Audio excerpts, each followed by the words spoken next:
قرآن کریم کی جو آیت پاک میں نے آپ کے سامنے پڑھی ہے، اللہ تبارک و تعالی نے فرمایا ہے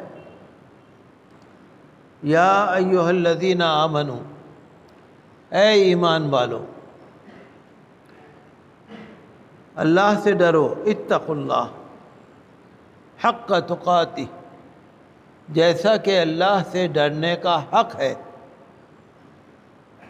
ولا تموتن الا وانتم مسلمون، اور تم زندگی بھر حتیٰ کہ جب تک تمہاری موت آئے پکے اور سچے مسلمان بنے رہو۔ اللہ سے ڈرو جیسے اللہ سے ڈرنے کا حق ہے۔ اللہ تبارک و تعالی نے کہیں پر اے لوگوں، کہیں پر فرمایا اے ایمان والو۔ لوگوں کے اندر تو ساری دنیا والے آ گئے، ہر مذہب والے آ گئے، لیکن یا ایھا الذین آمنو اس میں مسلمانوں کے لیے اللہ سے ڈرو۔ اب یہ ایک لفظ ہے، مختصر سا لفظ ہے، جامع ہے، اللہ سے ڈرو، جیسا کہ اللہ تعالیٰ سے ڈرنے کا حق ہے۔ تمام زندگی، مسلمانوں کی تمام زندگی، جب انسان سمجھدار ہو جاتا ہے، بالغ ہو جاتا ہے، اس وقت سے لے کے مرنے تک، چاہے خلوت ہو،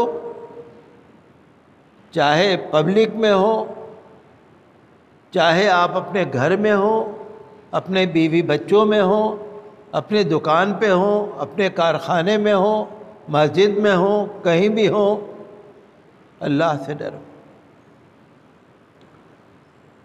چونکہ مذہب اسلام کی تعلیمات جو ہیں وہ ہمیں تمام زندگی کا سلیقہ بتاتی ہے۔ مذہب اسلام صرف عبادت کا نام نہیں ہے، مذہب اسلام نام ہے اللہ کی مکمل تابعداری اور فرما برداری کا۔ اگر نماز کا وقت ہے نماز پڑھو، روزے کا مہینہ ہے روزہ رکھو، زکوٰۃ فرض ہو گئی زکوٰۃ دو، حج فرض ہو گیا حج کرو، اور اگر تمہیں دنیاوی معاملات کو دیکھنا ہے، دینی معاملات کو دیکھنا ہے، کچھ بھی ہے، یہ دھیان رکھو کہ اللہ کا حکم کیا ہے، اللہ کے نبی صلی اللہ علیہ وسلم کا حکم کیا ہے۔ اس کے لیے نا بہت چوکنا رہنے کی ضرورت ہے، چوکنا۔ جب آپ نماز پڑھ رہے ہیں تو بھی آپ کا دل نماز میں ہے یا نہیں، یا کہیں اور ہے؟ جب آپ عبادت کر رہے ہیں تو بھی، جب معاملے میں ہے کسی کے ساتھ تو بھی، لین دین ہے، معاملہ ہے، تجارت ہے، جھگڑا ہے، لڑائی ہے، کچھ بھی ہے۔ آپ کو یاد ہوگا نا، میں نے ایک آپ کو حدیث شریف بتائی تھی کہ حضور صلی اللہ تعالیٰ علیہ وسلم نے دیکھا کہ ایک صحابی اپنے غلام کو مار رہے ہیں۔ غلام، پہلے زمانے میں غلام ہوتے تھے، آج کل تو ہم رکھتے ہیں نوکر، اس زمانے میں ہوتے تھے غلام۔ غلام کا مطلب یہ ہوتا تھا کہ ہم نے اس کو خرید لیا، اب اس سے آپ چاہے کتنے ہی کام لیے جاؤ، کوئی بولنے والا نہیں۔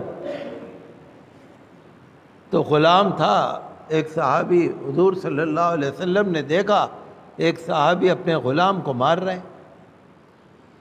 حضور صلی اللہ علیہ وسلم نے دور سے ہی فرمایا کیا کر رہے ہو، کیا کر رہے ہو، کیوں مار رہے ہو؟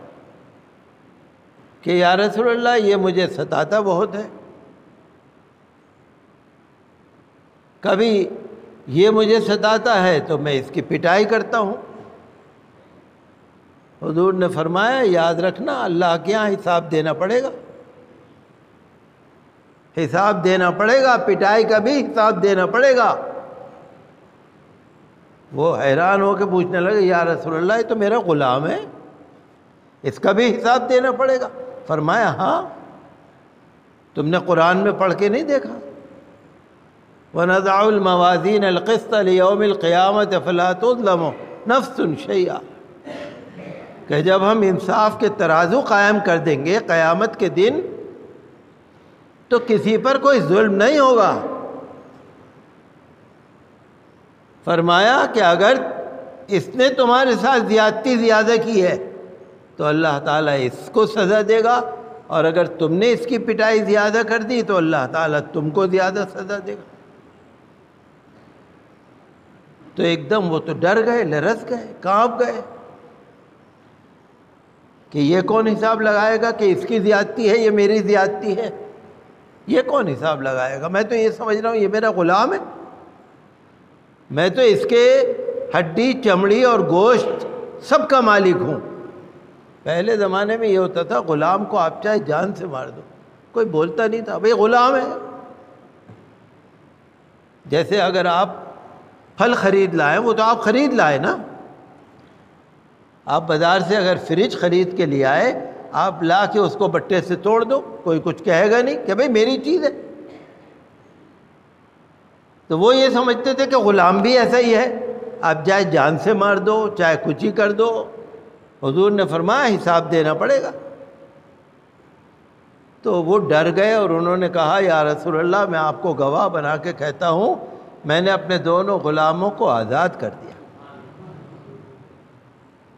غلاموں کو آزاد کر دیا۔